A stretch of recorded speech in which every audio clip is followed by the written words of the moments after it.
আজ আমরা যাচ্ছি কৃষ্ণনগরের রাজকীয় বারদোলের মেলা দেখতে।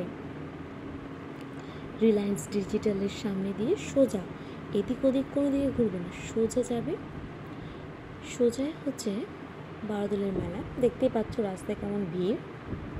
আমাদের গাড়ি খুবই আস্তে আগিয়ে চলেছে। সামনে একটু আগে গিয়ে দেখতে পাচ্ছ ওই তো রাজবাড়ির গেট দেখতে পাচ্ছ, তার মানে ডেস্টিনেশনে পৌঁছে গেছি। গাড়িটা পার্ক করে চলো তোমাদের সাথে দেখা করছি। ঢুকতে দেখতে পাচ্ছ দুদিকে দোকানে ভর্তি জিলাপি, ওদিকে আবার হেলা মেলা, তার সাথে মিষ্টি। উফ, রাস্তা ফুল একদম রমরমা, গন্ধ করছে এত সুন্দর মোমো গন্ধ করছে, কি আর বলবো। বাদাম, এদিকে হার, চুড়ি, তার পাশে আবার আঙুর ভাজা, আঙুলি বলি আমি ওটাকে, আঙুর ভাজা, তোমরা কি বলো যা পিন কমেন্টে জানিও। এই রাইডটা না নিউ এসছে, চড়ার ইচ্ছা ছিল, হাজব্যান্ড উঠতে দেয়নি। চলো আগিয়ে দেখি আর কি কি এসছে। এসব তো নর্মাল, সব মেলাতেই থাকে। ও দেখলে পাশে কি ছিল, পাশে মাটির বোতল, কাপ, প্লেট, সব কিছু। চলো তোমাদের একটু ভালো করে দেখায়। দেখতে পাচ্ছ মাটির বোতল, কাপ, প্লেট, কি সুন্দর। এসে ট্রাই করতে পারো, কিনতে পারো। এখানে ফোনের কভার, অনেক কিছু ছিল। খাওয়া দাওয়া হচ্ছে। ও দেখলে ভাইরাল সেই সেলফি রিল স্ট্যান্ড। তারপরে এগিয়ে চললাম বিগ বাজারের দিকে। বিগ বাজার বলতে ওই বিগ বাজার না, সেই বিগ বাজার তো এখন নেই কৃষ্ণনগরে। প্রতি বছর বারোদলের বিগ বাজার বলে একটা কাউন্টার হয়, এই কাউন্টারে অনেক দোকান বসেছে। দেখো, চলো একটা একটা করে দেখাই।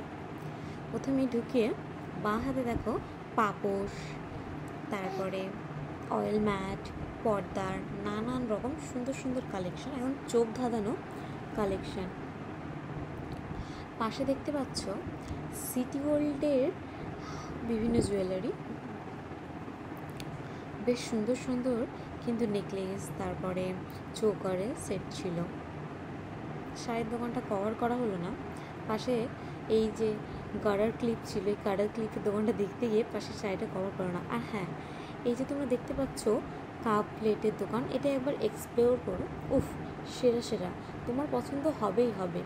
আমিও কিনেছি কিছু, দেখাবো। হ্যাঁ, পরে নেক্সট ভিডিওতে দেখাবো। দেখো কি সুন্দর সব প্লেট। উফ, তার পাশে আরও একটি সিটি গোল্ডের দোকান। খাবারটা এক্সপ্লোর করি, আমি ফুডি, তো আমার আর দোকানগুলো এক্সপ্লোর করতে ইচ্ছা করলো না। মনে হলো কী দোকান বসেছে সেটা আগে দেখি। প্রথমে দেখতে পাচ্ছ ফ্যামিলি কিচেন, সেখানে কাবাব বলো, কাটলেট বলো, সব বলো অসাধারণ, জাস্ট অসাধারণ। আর সবথেকে মূল আকর্ষণ ওই শর্মা রোল। উফ, এইবারই কৃষ্ণনগর প্রথম আমি জীবনে মনে হয় প্রথম চোখে দেখলাম। আগে রিলসে দেখেছি, ভিডিওতে আগে দেখিনি। তার সাথে আরেকটা আছে কুল্লার পিৎজা। দেখো, কুল্লার পিৎজার জন্য প্রিপেয়ার করছে। আমার হাজব্যান্ড জিজ্ঞাসা করছে কতক্ষণ লাগবে, কিন্তু উনি জানিয়ে দিল 10-15 মিনিট তো লাগবে। টাইম নেই, তাড়াতাড়ি বাড়ি যেতে হবে, ছেলেকে নিয়ে এসেছি, বলে দিচ্ছে যে সময় নেই। তার পাশে এমনি ছিল দাদা ভাইয়ের পাপড়ি চাটের স্টল। ওনার কাছ থেকে দুটো পাপড়ি চাট নিয়ে বইয়ের দোকানে গেছিলাম বই দেখতে, কেনা হয়নি। দেখো, তারপরে দাদাকে বললাম যে দাদা তোমার ভিডিও, তোমার এই যে পুরো মেকিং প্রসেসটা কি একটু কভার করবো? দাদা বলে হ্যাঁ করো। দেখতেই পাচ্ছ দাদা কতটা পরিমাণে চিজ দিচ্ছে, কতটা হাইজেনিক প্রসেসে। তারপরে বেরিয়ে এসে দেখতে পাবে অনেক হ্যান্ডিক্রাফটের দোকান, বেশিরভাগ এরকমই হ্যান্ডক্রাফটের দোকানই বেশি। বারোদণ্ডটা মানে হ্যান্ডক্রাফটই বলতে গেলে। দেখো কি সুন্দর ব্যাগ ঝুলছে, সবই তোমাদের সাধ্যের মধ্যে। তারপরে একটু আগে যেতে একটা শাড়ির দোকান পড়বে, দাঁড়াও দেখাচ্ছি। এই শাড়ির দোকানের শাড়িগুলো দেখো, প্রত্যেকটা অমায়িকই বলি, এটা অ্যাকচুয়ালি আমার হাজব্যান্ড বলে, ওর কাছ থেকেই কপি করা।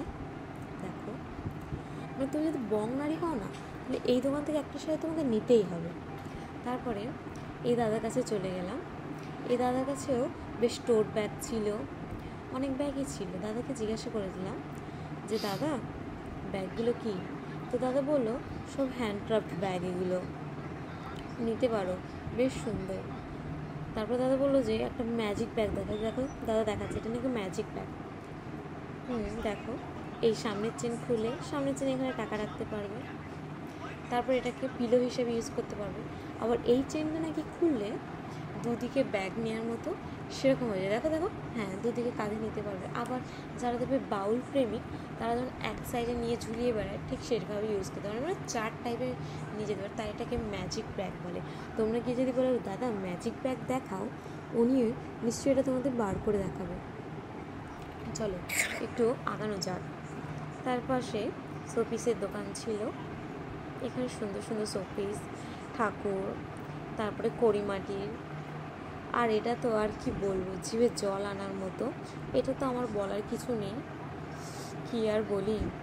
এর পাশে আরেকটা দিদির জুয়েলারির দোকান ছিল, উফ কি সেট ছিল, একবার দেখো ইয়াররিংসগুলো তো মারাত্মক। আর কি বলো তো, সবই একটু বোলপুর ভাব আছে, বারোদোলের মেলা ব আর বোলপুরের ব,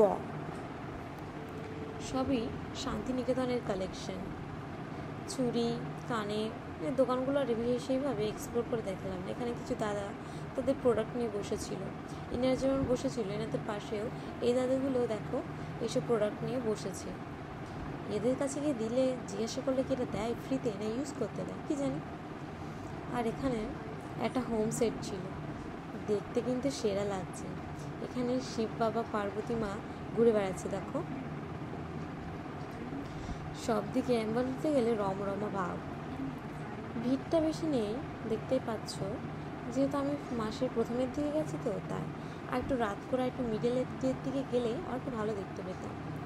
শোরমাঙ্গলের কাছে আবার ঘুরে গেলাম, জিজ্ঞাসা করলাম কাকু আছে হয়েছে? কাকু বলছে না গো হয়নি, পুড়তে তো টাইম লাগবে, যাতে জিনিসটা কাঁচা না থাকে। কি আর বলবো, দিনটাই খারাপ, না হলো বেশি ক্রাউড, না বেশি দোকানে এক্সপ্লোর করতে পারলাম। দেখো দেখো, উফ কি লাগছে, জিভে জল, জিভে জল। দেখো কাকুরা সব কিছু প্রিপেয়ার করছে, তোমরা এলেও রাত 7টার পরে এসো। আর এই হচ্ছে বিশেষ মূল আকর্ষণ, রাজবাড়ির গেট। এই ফুলের দোকানটাতে যা ফুলের মানে প্লাস্টিক ফুলের পিস ছিল কি বলবো, অসাধারণ। দেখো তোমাদেরই দেখাচ্ছি, এখানে আমার কিছু বলার নেই, শুধু দেখতে থাকো। ওহ কি লাগছে, কি লাগছে। বাড়িতে যদি এমন কিছু একটা ফুলের সেট থাকে না, ঘর লাগবে যেন সে হাইফাই মানুষের বাড়ি চলে এসেছে। অ্যাস্থেটিক রুম হয় না, সবাই ডেকোর করছে আজকাল, রুম ডেকোর, ঠিক তেমন সেরকম একটা রুম বানাতে গেলে তোমাকে এই দোকানটায় আসতেই হবে। আর এই দোকানটা আছে ডিসকাউন্ট মার্কেটের মাঝখানে, ওখান থেকে এই দোকানে আমি কিছু প্লেটের সেটও নিয়েছি, দেখাবো নেক্সট ভিডিওতে দেখাবো। এখনও অনেক দেখো অনেক স্টলই ফাঁকা, আসলে মেলাটা সেভাবে জমে ওঠেনি। ডিসকাউন্ট মার্কেট থেকে বেরিয়ে সোজা বাড়ির উদ্দেশ্যে চলে এলাম, রাত হয়ে গেছে। চলো বন্ধুরা, গুড নাইট। হয়ে গেছে দুধ দুধ দুধ দুধ দুধ।